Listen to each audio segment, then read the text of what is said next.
Assalamualaikum warahmatullahi wabarakatuh.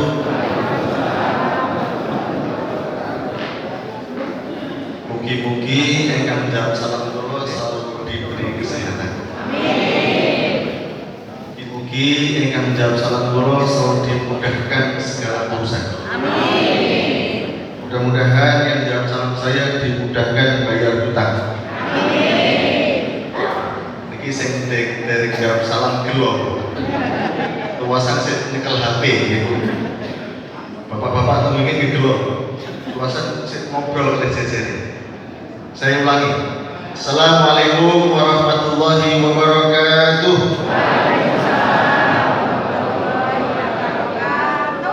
Alhamdulillah nahmaduhu wa nasta'inuhu wa nastaghfiruh wa na'udzu billahi min shururi anfusina wa min sayyiati a'malina may yahdihillahu fala mudilla lahu wa may yudlilhu fala hadiya lahu.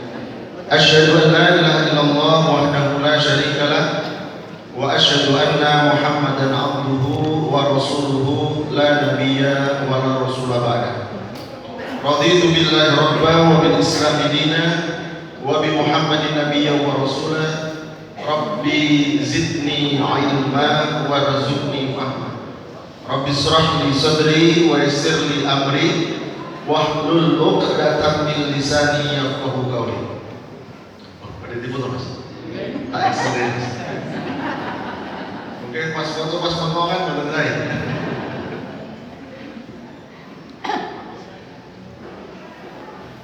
Yang kami hormati pimpinan daerah Muhammadiyah Batang, yang kami hormati pimpinan cabang Muhammadiyah Batang, yang kami hormati pimpinan ranting Muhammadiyah Kauman, dan seluruh jamaah pengajian Ahad pagi yang kami hormati. Pertama dan utama, mari kita senantiasa bersyukur atas nikmat yang telah Allah berikan kepada kita. Allah sampun paring kepada kita semua rahmat, sehingga dengan rahmat itu Allah sehatkan badan kita, Allah kuatkan kaki kita untuk datang ke majelis ilmu. Sami sehat Bapak Ibu? Alhamdulillah. Mudah-mudahan dengan hadirnya kita ke majelis ilmu, Allah akan angkat derajat kita. Amin. Dan Allah akan menghapuskan dosa-dosa kita. Amin. Dan itulah Bapak Ibu kenapa setan sangat benci orang datang ke majelis ilmu itu. Setan sengit. Karena apa? Karena ketika pulau panjenengan hadir di majelis ilmu, Allah itu akan mengangkat derajat kita. Dan setan tidak suka ketika kita diangkat derajat oleh Allah. Setan pun tidak suka ketika kita diampuni dosa-dosanya oleh Allah. Makanya Bapak Ibu sangat-sangat wajar manakala nyuwun sewu badhe rawuh di pengajian kados menika niku digondeli setan. Rasa mangkat. Kamu kan masih capek. Kamu kan kesel. Kamu kan habis bepergian, besok aja. Ngajinya Ahad ngaji sih bisa. Begitu Ahad ngajen, kata seniku mulai. Nanti betul Bapak Ibu. Badan pengawasan digoda oleh setan tidak jadi berangkat, nanti betul Pak. Nanti ya. Ya memang itu tugasnya setan. Yang kedua, salawat dan salam mereka haturkan pada junjungan Nabi besar kita, Nabi Muhammad Sallallahu Alaihi Wasallam. Mudah-mudahan tercurah-curah kepada keluarganya, kepada para sahabatnya, dan mudah-mudahan sampai kepada kita selaku umatnya. Dengan satu harapan Bapak Ibu, mudah-mudahan kita semua dimudahkan oleh Allah untuk bisa melaksanakan sunnah-sunnah yang diajarkan oleh Rasulullah SAW kepada kita. Bapak Ibu, sunnah itu adalah sesuatu yang sangat bermanfaat untuk diri kita. Tidak ada satu sunnah pun yang tidak bermanfaat. Pasti bermanfaat. Bapak Ibu nanti bersih nanti. Bersih itu pribun Bu? Oh wajib ya? Sami berarti. Bersih yang limpung kalian yang batang sami berarti. Bapak Ibu nyuwun sewu ketika bersih, kenapa kok disunahkan untuk membaca hamdal? Alhamdulillah. Kenapa Bapak Ibu? Kenapa kok tidak membaca takbir Allahu Akbar? Atau membaca Apalagi subhanallah. Tapi membacanya alhamdulillah. Kita Bapak Ibu. Bapak Ibu sekalian berbahagia, nyuwun sewu, ketika kita bersin, jantung kita itu berhenti, Bapak Ibu. Berhentinya berapa lama? 0,9 detik. Kita nek mandegi sangat detik, terus pripun? Mboten alhamdulillah tapi makanya ketika nyuwun sewu kok bersin, kok masih jantung kita didenyutkan lagi oleh Allah, makanya kita mengucapkan alhamdulillah. Alhamdulillah masih diberi kesempatan oleh Allah hidup. Alhamdulillah masih diberi kesempatan oleh Allah untuk memperbanyak amal soleh. Yang mendengarkan baca apa? Ya Allah. Dijawab oleh dengan apa? Ya Allah. Bapak Ibu bersin mawon, niki ada ilmunya di situ. Yang kedua ada proses saling doa mendoakan. Luar biasa. Bapak Ibu ampun pelit-pelit untuk mendoakan orang lain. Dungo gua awake dhewe mon sik mboten dikabulkan kok. Dungo nggih wong liya. Justru ketika kita mendoakan orang lain itu diaminkan oleh para malaikat. Dan kita akan mendapatkan doa tersebut. Sehingga sekali lagi Bapak Ibu, kita ampun pelit-pelit mendoakan orang lain.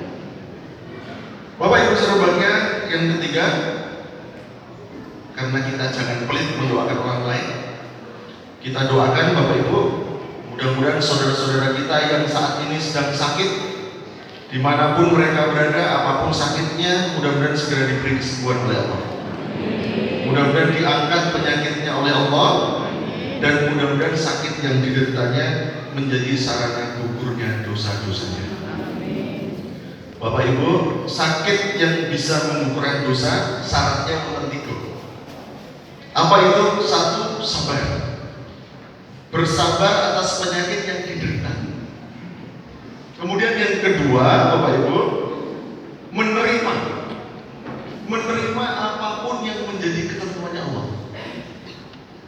Dan yang ketiga, penting ini Bapak Ibu, jangan berbuat syirik ketika kita menjalani pengobatan. Apa ada pengobatan dengan berbuat syirik? Banyak Bapak Ibu. Kemarin ada pasien yang datang di rompo-rompo gitu nih, yang sakit 1 tapi saya ngetaki 3 mobil. Belum saya periksa, keluarganya sudah bilang, Pak, niki pun 3 bulan boten sakit lampah, niki didamel kali tiang. Saya belum selesai periksa, niki pun telas sapi gangsa. Salah satunya kepalanya dipotong, sapi itu kepalanya diparingi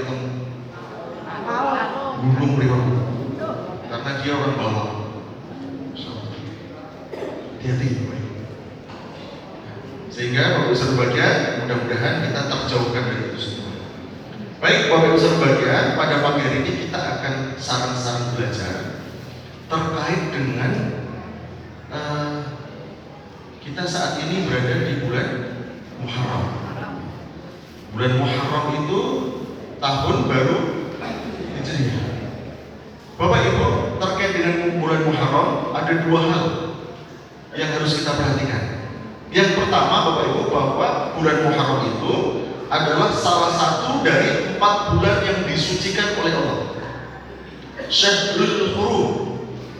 Syahrul Hurum ada 4, 1 Dzulqa'dah kemarin, Dzulhijjah, Muharram, ini 3 bulan ini berurutan, kemudian Rajab. Nah, ketika kita beribadah di bulan yang disucikan oleh Allah, maka pahala itu akan Allah lipat gandakan.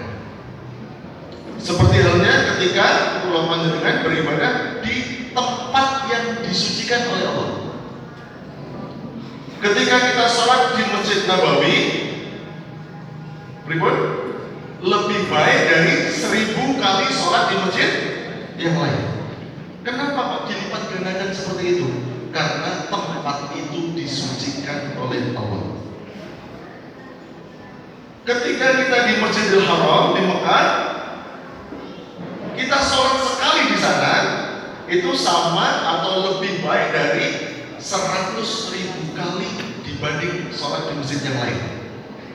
Kenapa kok seperti itu? Karena tempat itu disucikan oleh Allah. Pun dengan waktu yang disucikan oleh Allah, Bapak Ibu. Seperti bulan Muharram seperti ini. Ketika kita beribadah di bulan Muharram seperti ini, kalau panggilan Ahad pagi di bulan Muharram seperti ini, di waktu yang disucikan oleh Allah, pahalanya lebih dilipat gandakan oleh Allah. Yang kedua, Bapak Ibu, ada satu ibadah yang luar biasa. Kalau kemarin di bulan Dzulhijjah ada ibadah haji dan penyembelihan hewan kurban. Kalau di bulan Muharram kenapa, Bapak Ibu? Rasulullah SAW bersabda, sebaik-baik sholat setelah sholat wajib adalah sholat malam, sholat tahajud. Jadi Bapak Ibu, tahajud itu derajatnya di bawah sedikit sholat wajib. Hadis selanjutnya, sebaik-baik puasa setelah puasa Ramadan adalah puasa di bulan Muharram. Sehingga Bapak Ibu, monggo di bulan Muharram ini kita perbanyak untuk mengerjakan puasa sunnah. Ini besok ada Senin, bisa diambil Senin Kemis, monggo. Mau diambil Yaumul Bid tanggal 13, 14, 15, monggo. Atau 14, 15, 16, monggo. Atau nyuruh kita berniat di bulan Muharram ini mau puasa Daud, sehari puasa, sehari tidak, monggo. Nah, Bapak Ibu berbahagia, itu dua hal yang perlu kita perhatikan terkait dengan bulan Muharram. Nah, kemudian kita akan masuk ke materi, Bapak Ibu. Ini ada 3 dimensi bagaimana kita mengawali tahun baru Hijriah ini. Ada 3 dimensi, Bapak Ibu. Yang pertama adalah dimensi akidah,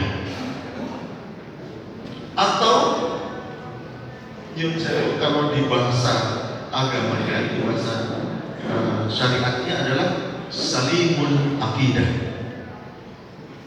Bapak Ibu saudara berbahagia, memurnikan akidah ini adalah hal yang sangat penting, Bapak Ibu. Kita harus meyakini dalam hati kita bahwa Allah adalah satu-satunya zat yang mengatur kehidupan kita. Hidup kita itu sudah diatur oleh Allah dengan aturan-aturan berbagai macam ajaran syariat. Ada yang diwajibkan, ada yang disunahkan. Kita harus meyakini itu, Bapak Ibu. Kita harus meyakini bahwa Allah yang memberikan kehidupan kepada kita, yang memenuhi kebutuhan hidup kita, Bapak Ibu. Nyun sewu, Bapak Ibu, kita hidup bernafas berapa menit? Bernafas gitu? Bapak Ibu, nanti ndonga, ya Allah, kau nyuwun nafas ya Allah. Nanti buat tetap. Padahal Bapak Ibu, nek jenengan bernafas itu harus dengan bantuan oksigen. Niku 1 hari itu habisnya sekitar 6 juta. Kalau dikalikan 30 hari berarti kita 180 juta. Wah, kalau mentayane mohon Pak, mentayane mati terus dulu. Tanpa kita minta oksigen, Allah sudah kasih. Gratis, mboten bayar. Kita harus yakin, Bapak Ibu saudara berbahagia, bahwa Allah satu-satunya zat yang mengatur rezeki kula panjenengan. Sehingga ketika kita yakin hal itu, kita tidak risau lagi dengan rezeki orang lain. Kok wonten tanggane sing motornya anyar, alhamdulillah. Mboten tombone motor itu orang kayak kredit paling.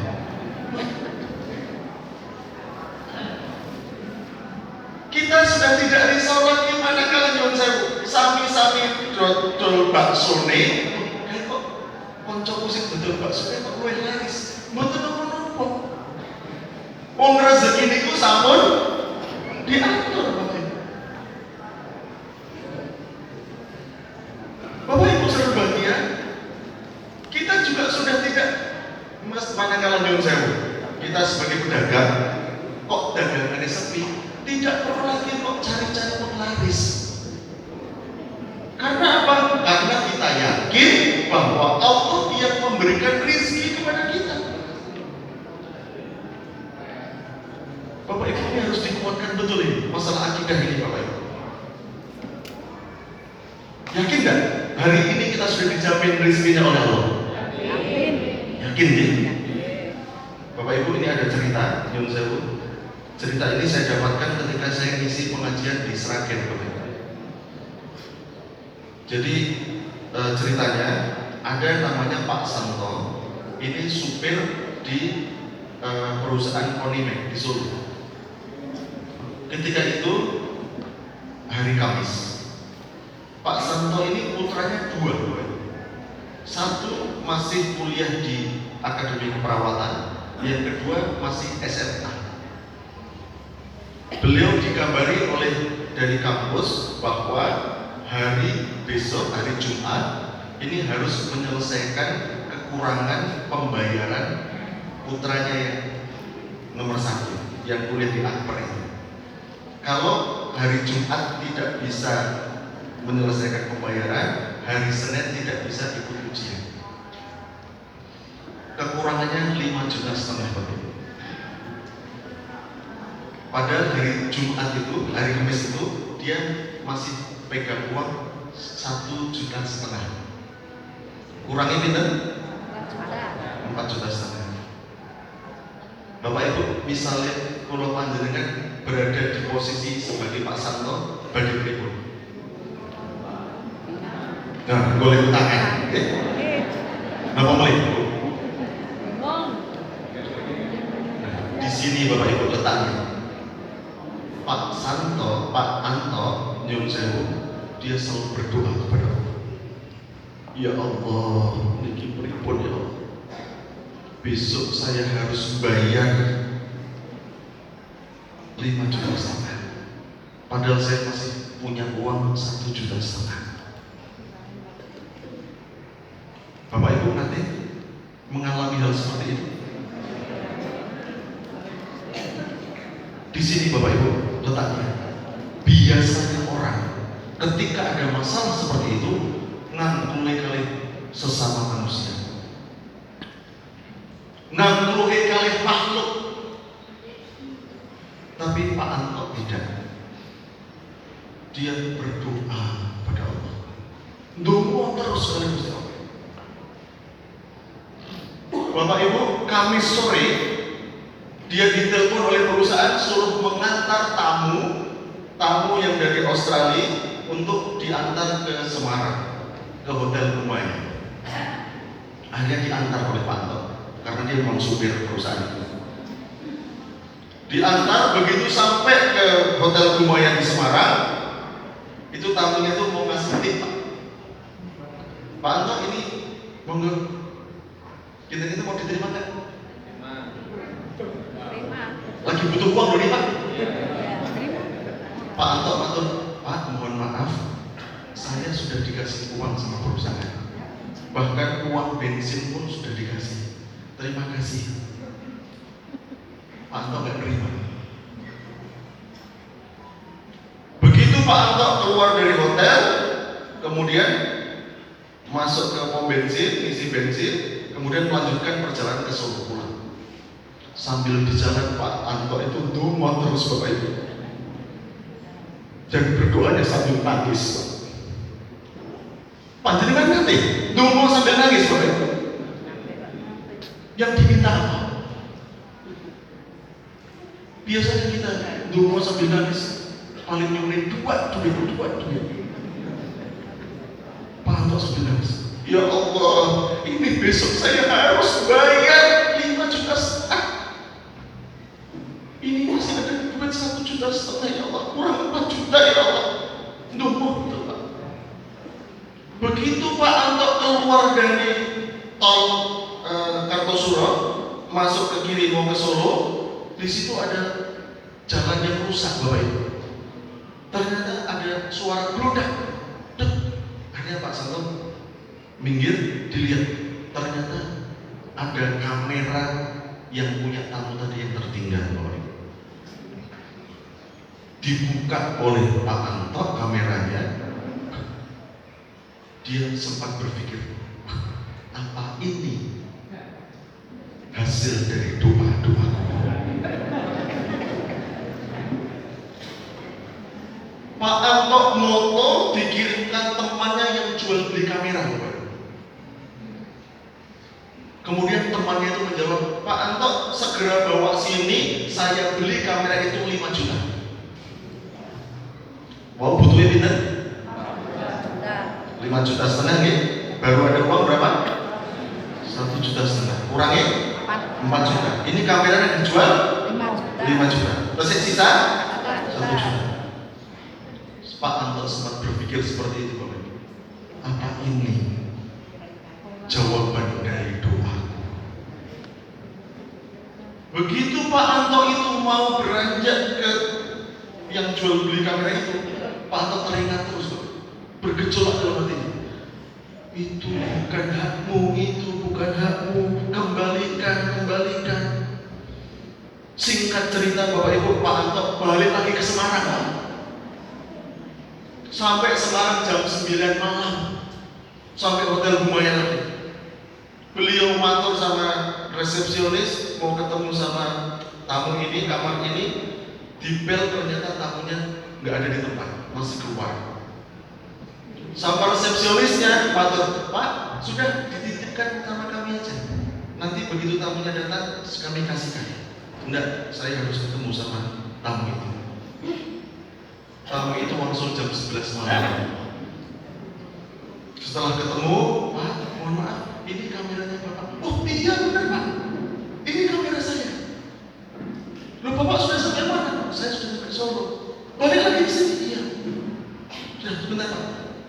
Tamu itu masuk ke kamar ke atas, turun lagi, bawa amplop. Pak Anto, mohon maaf, kali ini jenengan harus menerima pemberian dari saya. Kalau tadi nggak mau menerima nggak apa-apa, tapi kali ini harus Anda terima. Bapak Ibu, akhirnya diterima oleh Pak Anto. Isinya kita 10 juta. Ini benar-benar terjadi. Ternyata kamera tamu itu harganya 300 juta Pak. Tamu itu mengatakan, Pak Anto, terima kasih sekali.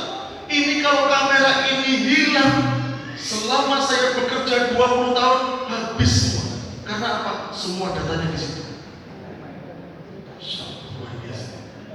Ini keyakinan Bapak Ibu. Ketika kita punya masalah, coba ngomong langsung pada Allah. Jangan ngambek sama kamu. Seringnya manusia begitu Bapak Ibu. Ada masalah sedikit, ngomong kali tonggoni. Ada masalah sedikit, utang, mulai utang. Tidak memprioritaskan Allah sama sekali. Ini masalah akidah. Kita harus yakin Bapak Ibu bahwa hidup kita tidak diatur oleh Allah. Rezeki kita sudah diatur oleh Allah. Bapak Ibu saudara bahagia, mohon maaf. Kita rezeki kita itu sudah diatur sesuai dengan kadar kita masing-masing Bapak Ibu. Surah Asy-Syura ayat 27. A'udzubillahi minasyaitonir rajim. Bisa diambil.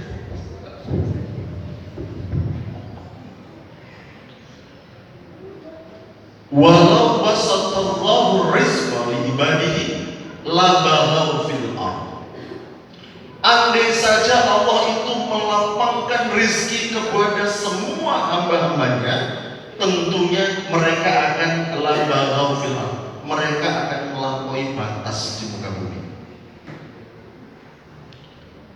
Walakin yunazzilu biqadarin ma yasha. Tetapi Allah menurunkan apa yang dikehendaki dengan ukuran.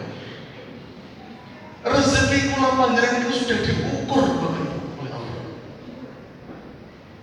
Panjenengan mungkin nek nyuwun sewu, nek sakniki gadah 10 bis, mungkin mboten ngaos terus iki Bu. Ngurusi bis tok.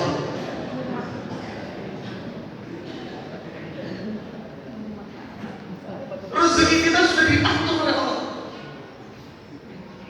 Oh, si A rezekinya hari ini 10.000. Oh, si B rezekinya 100.000. Oh, si C rezekinya 1 juta. Oh, si C rezekinya 10 juta. Mau diatur Bapak.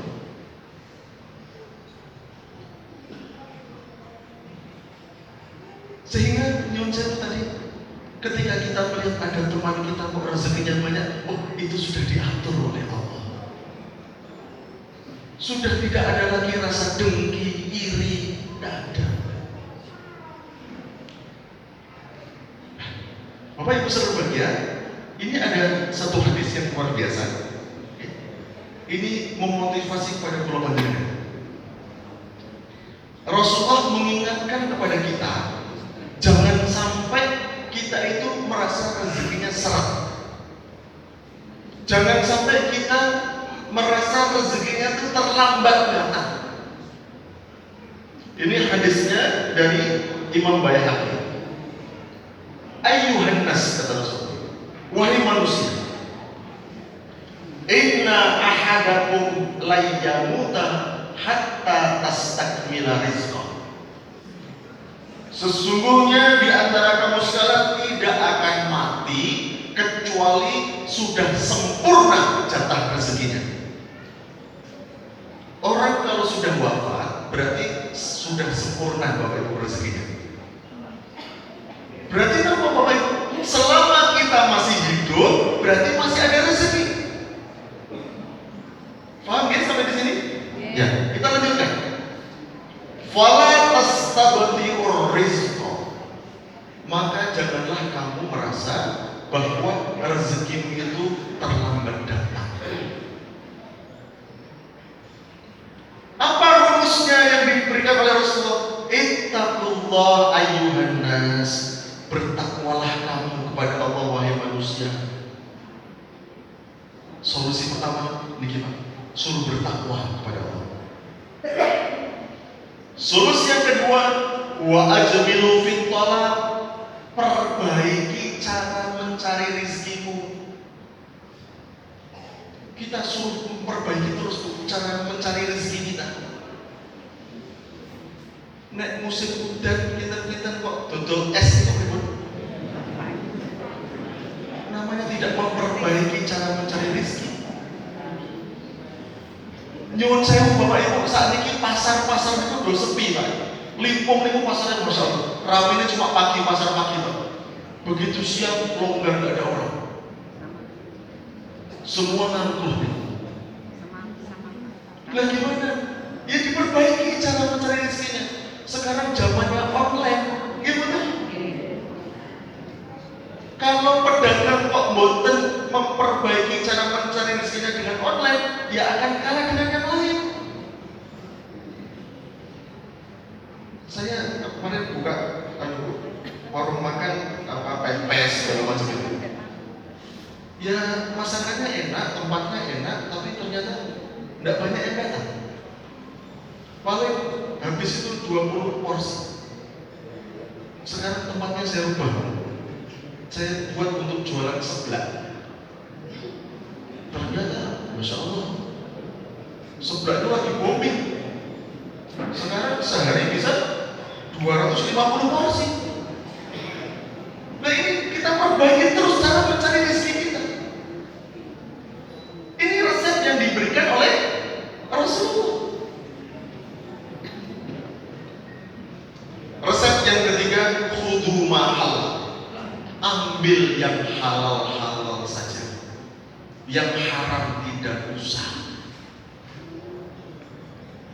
Wadaku maham, tinggalkan yang haram.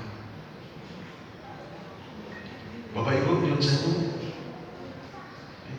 ketika kita meyakini hal ini, kinten-kinten hati kita itu tenang apa mboten Bapak Ibu? Asalkan kita mengikuti resep-resep yang diberikan oleh Rasulullah ini. Takwa kepada Allah, perbaiki cara mencari rezeki, ambil yang halal, tinggalkan yang haram. Sudah cukup.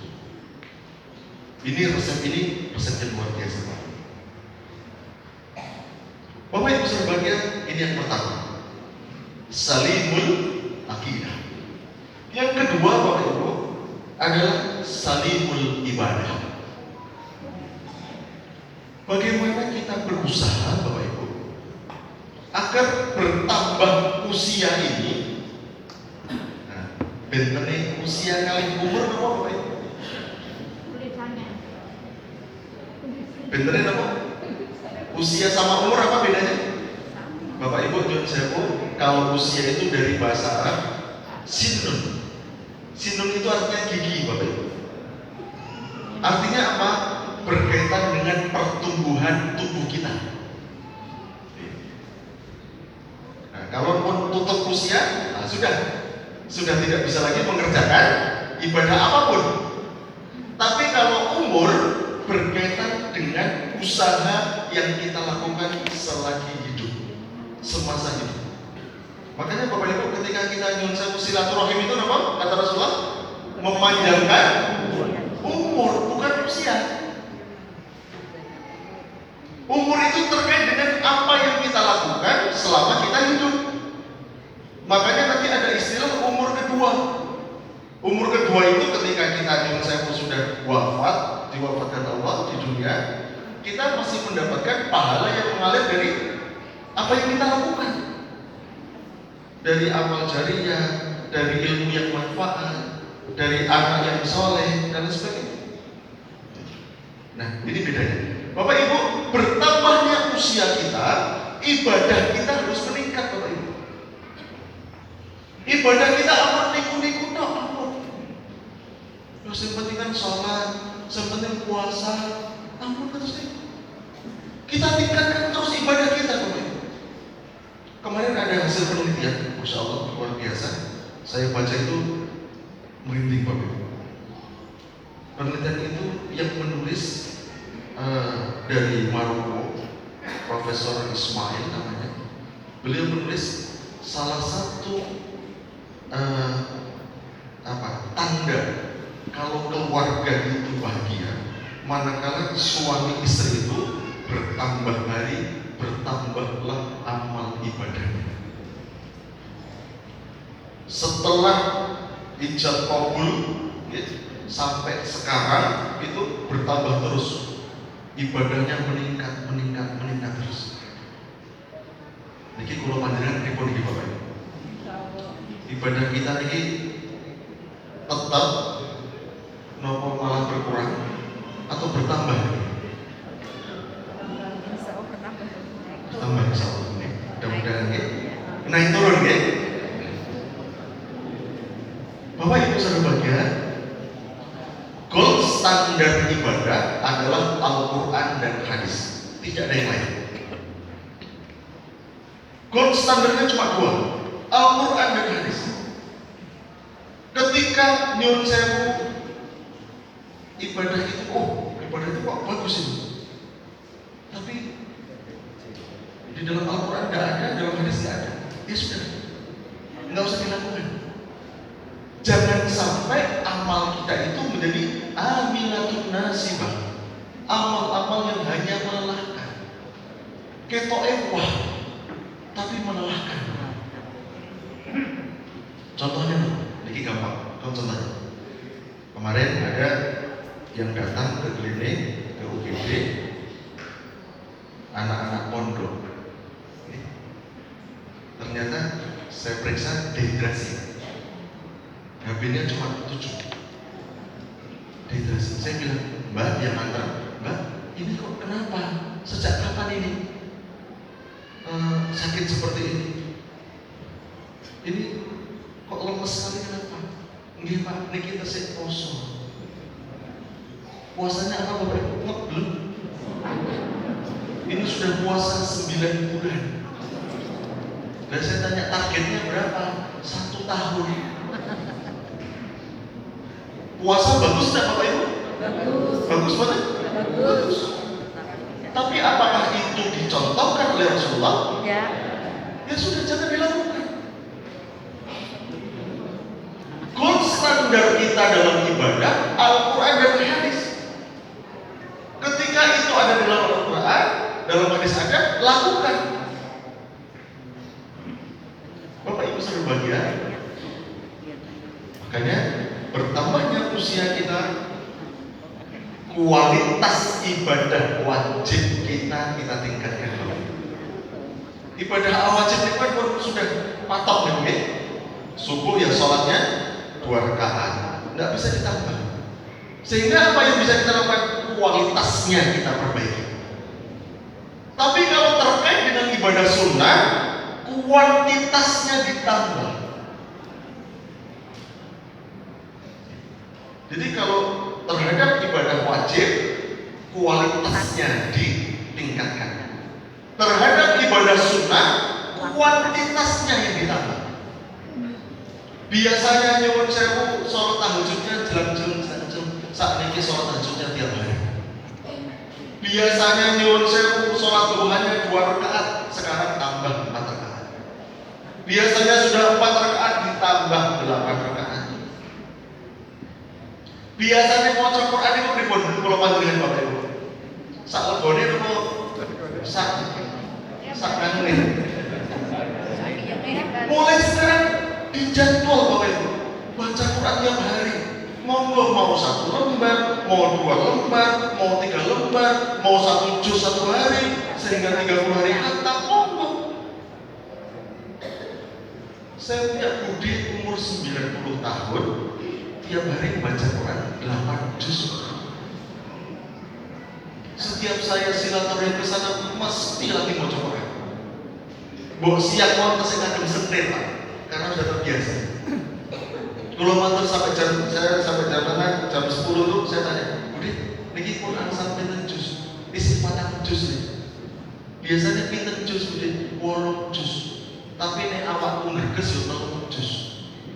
Ngerges Pak, 3 juz. Kalau panjenengan pripun ngerges pinten juz?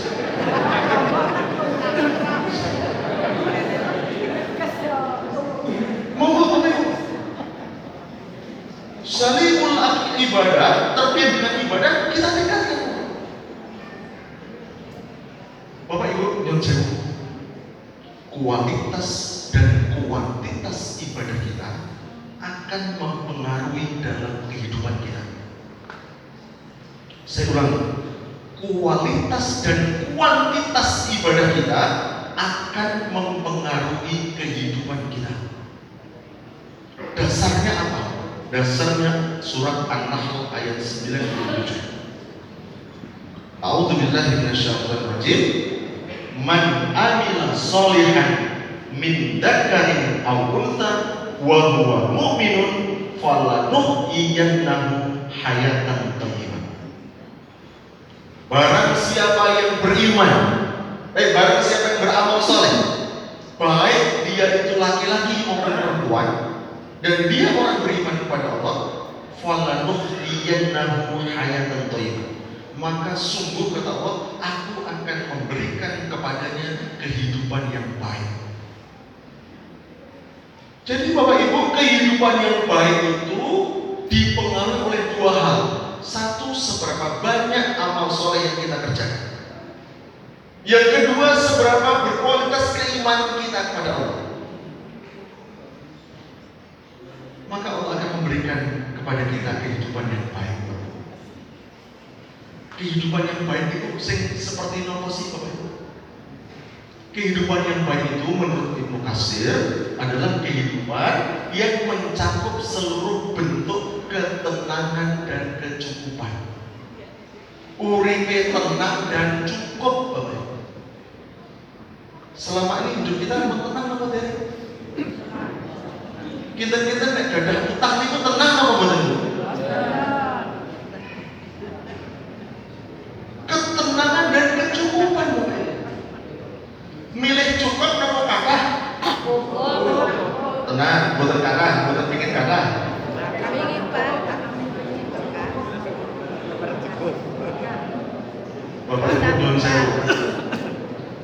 bekerja dari pagi sampai jam 4 sore niku angsal atau 90 juta. Kata nopo bener? Kata nopo kata temen? Mau angsal 500 ribu kata oke. Niki kok angsal 90 juta. Suatu saat saya silaturahim ke teman-teman di Ungaran. Jam 4:04 saya ke sana. Terus dia ditelepon sama adminnya, Pak. Pak, ini sudah sampai sore ini masuk 90, Pak. Saya kan di sampingnya promo. Bisa ngapur opo. Akhirnya kalau tanya, kalau rapat teleponnya saya tanya, oh itu 90 juta, Pak. Ini 90 juta dari kan? Ya dari pagi sampai ini tadi 90 juta. Tapi bagi kami nek 90 juta itu masih kurang, Om. Belum cukup. Kenapa?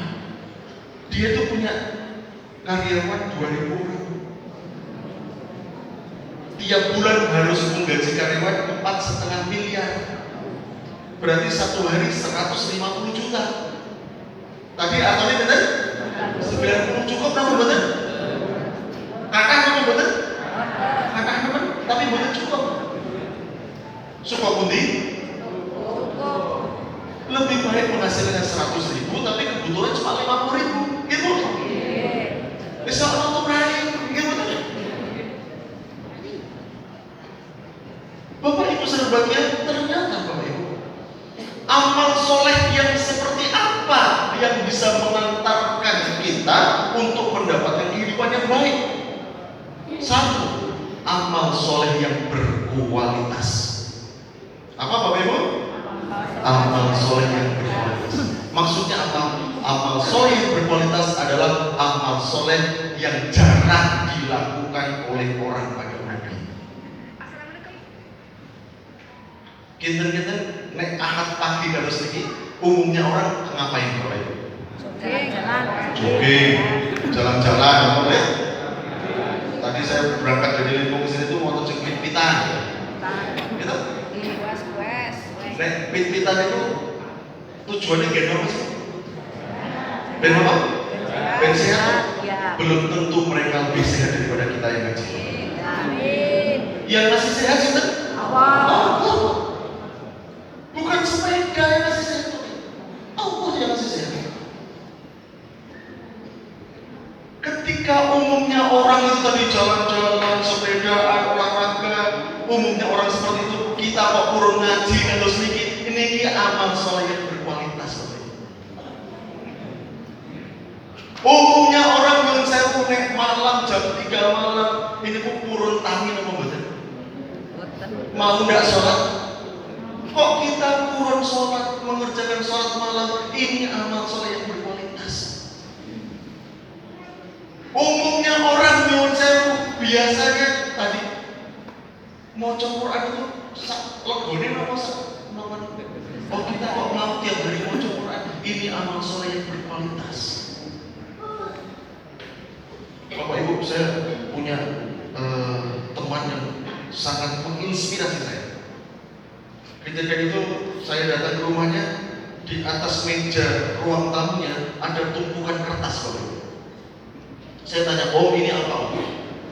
Ah ini gini Om Dokter, saya itu bisanya cuma ini. Nek jenengan kan bisa kemana-mana, ngisi ceramah kemana-mana. Saya cuma bisanya ini. Nah ini tuh apa? Saya tanya. Ternyata Bapak Ibu, itu struk pembayaran listrik dan PDAM 34 masjid dan musola. Tiap bulan dia bayarkan rekening listrik dan PDAM sebanyak 34 masjid dan musola. Pernah kita berpikir seperti itu Bapak Ibu? Belum pernah. Sebulan Bapak Ibu, dia harus membayarkan rekening listrik dan PDAM itu 28 juta tiap bulan. Bukan itu yang kita tiru 28 juta enggak, tapi semangat dia untuk mencari amal-amal yang berkualitas. Ini Bapak Ibu yang penting. Sehingga mulai sekarang Bapak Ibu monggo kita berpikir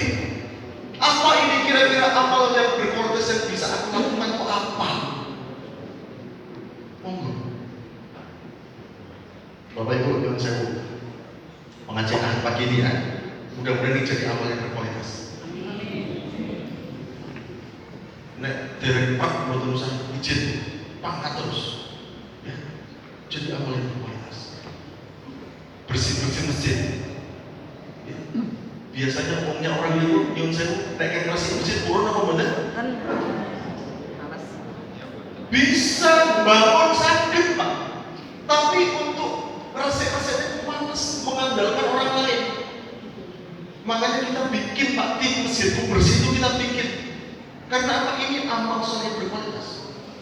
Mereka yang ikut itu bukan kok nganggur di pembuatan, bukan pengangguran enggak. Nyun sewu dengan datang ke masjid, nyun sewu ya, mau masuk masjid, ternyata ada kotoran ayam. Dengan badai langsung sholat riyin apa badai ngeresi riyin? Napa arep ditutup godhong?